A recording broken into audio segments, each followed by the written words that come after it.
NATO और यूरोपीय देशों के बर्ताव से यूक्रेन बेहद नाराज है।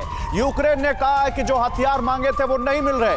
ज़ेलेंस्की एक बार फिर से नाराजगी दिखाते हुए नेटो के प्रति, यूरोप और नेटो हमारे साथ खेल रहे हैं। बहुत ही ये हार्ड हिटिंग स्टेटमेंट है ज़ेलेंस्की का, ज़ेलेंस्की के एडवाइजर का। वो कह रहे हैं कि यूरोप और नेटो हमारे साथ खेल रहे हैं। यूक्रेन को एक महीने में नहीं बल्कि अभी हथियार चाहिए।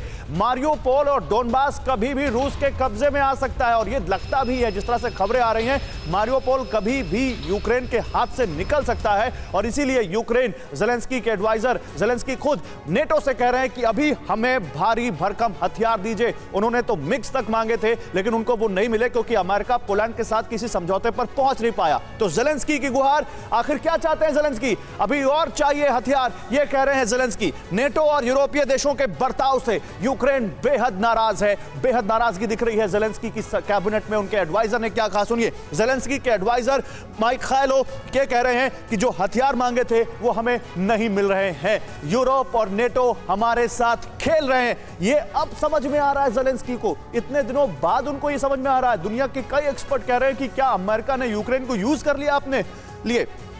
देखिए एक और जल्दी से आपको दिखाते हैं कि उन्होंने क्या कहा। यूक्रेन को एक महीने में नहीं बल्कि अभी हथियार चाहिए, अभी हमें लड़ाई लड़नी है, अभी हमारे सामने रशिया खड़ा है। यूक्रेन को टाइम से मिलिट्री मदद नहीं मिल रही है, ये कह रहा है ये ज़ेलेंस्की के एडवाइजर कह रहे हैं। अगर डोनबास की रक्षा करनी है तो यूक्रेन को आक्रामकता लानी होगी। मारियोपोल के गवर्नर ने कहा कि एक महीने के आखिर तक अमेरिका से हथियार आएंगे। मारियोपोल और डोनबास कभी भी पूरी तरह से रूस के कब्जे में आ सकता है। और लगातार ये खबरें आ रही है कि पोर्ट पर रूस ने कब्जा कर लिया, सेंट्रल मारियोपोल से भगा दिया यूक्रेन की सेना को। ये तमाम खबरें आ रही हैं। तो क्या चाहिए यूक्रेन को?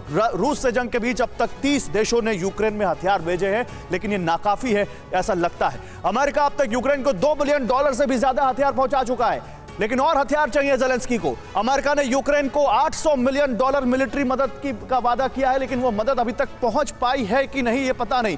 हाल ही में जर्मनी ने भी यूक्रेन की $1 बिलियन की मदद की पेशकश की उन्होंने। और इस बीच रूस ने दावा किया है कि उसने ओडेसा के पास एक विमान को उड़ा दिया है। रूस का दावा है कि उसने ओडेसा के पास यूक्रेन जा रहे मिलिट्री ट्रांसपोर्ट प्लेन को उड़ा दिया है। रूस यूक्रेन के जंग में अभी को 2 महीने होने वाले हैं और ऐसे में यूक्रेन को जल्द से जल्द और हथियारों की जरूरत है क्योंकि शायद उनका जो असला है, उनके जो हथियार हैं अब वो कम पड़ने लग गए। यूक्रेन को दुनिया से घातक हथियार कौन कौन से मिले हैं अब जल्दी से ये देख लीजिए आप। अमेरिका से यूक्रेन को क्या मिला है? अमेरिका से FMG 148 anti tank javelin missile मिली हैं और उन जैवलिन मिसाइलों ने वाकई बड़ा कारनामा दिखाया भी है। कई बार रशियन टैंकों को निशाना बनाया है। कैसे? आसानी से कंधे पर रख सकते हैं, अंधेरे में भी सटीक निशाना लगा सकते हैं और नाइट विजन चश्मे, ड्रोन और हीट सेंसर्स भी अमेरिका ने दिए हैं यूक्रेन को। टर्की ने क्या दिए? टर्की ने TB2 बैरक्टार ड्रोन्स दिए हैं जो बहुत खतरनाक माने जाते हैं। 18,000 फीट की ऊंचाई तक उड़ने में सक्षम, अधिकतम रफ्तार 222 किलोमीटर प्रति घंटा, 4 मिसाइल या 330 पाउंड विस्फोटक ले जा सकता है ये ड्रोन। जर्मनी ने क्या दिया? बुलेट प्रूफ बख्तरबंद गाड़ियां मिली है जर्मनी से। जर्मनी ने 80 बुलेट प्रूफ बख्तरबंद गाड़ियां दी हैं यूक्रेन को। गाड़ियों से फायरिंग और रॉकेट लॉन्च हो सकते हैं। नीदरलैंड्स ने क्या दिया है? एंटी टैंक हथियार और मिसाइलें भेजी हैं। 400 एंटी टैंक हथियार यूक्रेन भेजे हैं नीदरलैंड्स ने। 200 एंटी एयरक्राफ्ट स्ट्रिंगर मिसाइलें भी नीदरलैंड्स ने भेजी हैं। ब्रिटेन ने क्या दिया है? Tank weapon. ब्रिटेन ने यूक्रेन को 3600 NLAW light anti tank weapon दिए थे। ये बेहद हल्के हैं और 800 मीटर तक मारने में सक्षम हैं। स्लोवाकिया ने क्या दिया? Mi-17 helicopter. इनका इस्तेमाल दुनिया के कई देशों में होता है और ये हेलीकॉप्टर रूस पर कहर ढा सकते हैं। ये तमाम जो हथियार मिले हैं लेकिन क्योंकि अब जंग लंबी खिंच चुकी है, क्योंकि अब वहां पर हथियारों की और जरूरत महसूस हो रही है, इसलिए यूक्रेन कह रहा है कि अब यहां पर हमें और हथियार चाहिए। और ऐसा लगता है कि नेटो और यूरोप हमसे खेल रहे हैं। कर्नल नैन, ये जो स्टेटमेंट आज यूक्रेन दे रहा है, बहुत सारे लोग तो वॉर के पहले दिन से ये स्टेटमेंट दे रहे हैं। आपको क्या लगता है कि वाकई इन हथियारों के दम पर अब मारियोपोल और ये दूसरे डोनबास को बचा पाएगा यूक्रेन अगर इतनी देर से हथियार पहुंचते हैं तो? देखिए गौरव, जेलेंस्की जो है ना, ये पहले दिन से कंफ्यूज है। इनको लग रहा था कि शायद जो बाइडेन की गोद में बैठ के, और ये जो अब तक करीब $3 बिलियन अमेरिका से ले चुका है और टोटल वेपनरी को अगर आप मिलाओ, जो बाकी पैसे भी दिए यूरोपियन देशों ने, सब मिलाकर के 15 बिलियन के करीब तक इसके पास में हथियार आ चुके हैं। अभी जो $800 मिलियन के जो हथियार अभी अमेरिका पहुंचा रहा है इसके पास में, उसमें एक पूरा का पूरा स्क्वाड्रन है MI-17 हेलीकॉप्टर्स का 17 के करीब है, एक विक्टर 155 की पूरी रेजिमेंट है 18 के करीब इसको मिल रही है। Q9 जो है वो इनके जाने माने जो अमेरिका के ड्रोन्स हैं, रिपर ड्रोन्स, वो इनको दिए जा रहे हैं। इनको माइक्रो ड्रोन्स, मिनिएचर ड्रोन्स इनको मिल रहे हैं स्विच ब्लेड करके, 300 के करीब इनको आ रहे हैं। ये कह रहे हैं कि इनके पास में हथियार नहीं है। देखिए बात ये है कि जितना जेलेंस्की अभी खींच सकते थे और जब तक थोड़ा बहुत रियायत मिल रही थी पुतिन की जो सेना है उससे, अब युद्ध बदल गया है। अब एक बार जब नहीं, लेकिन एक सवाल बहुत गंभीर यहाँ पर जनरल प्रसाद ने उठाया और मैं उस सवाल को ऐसे जाने नहीं दूंगा। मैं चाहता हूं उस सवाल पे बात हो।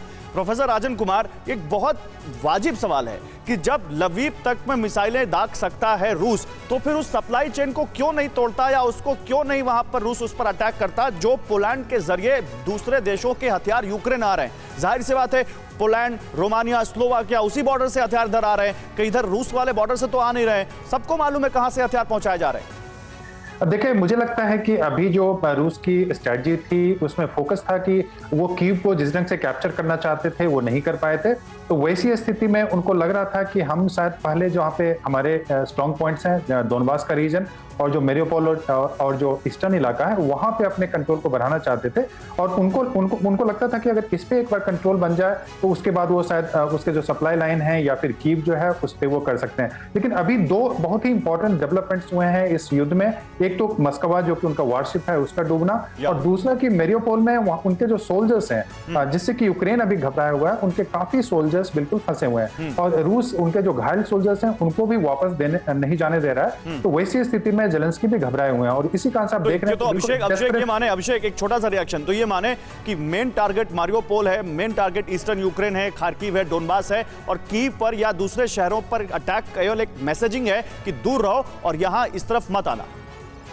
देखिए, कीव हम शुरू से कह रहे थे कि कीव उनके लिए कीव कब्जा करने का इरादा था नहीं, कीव सिर्फ उनके लिए डाइवर्जन था।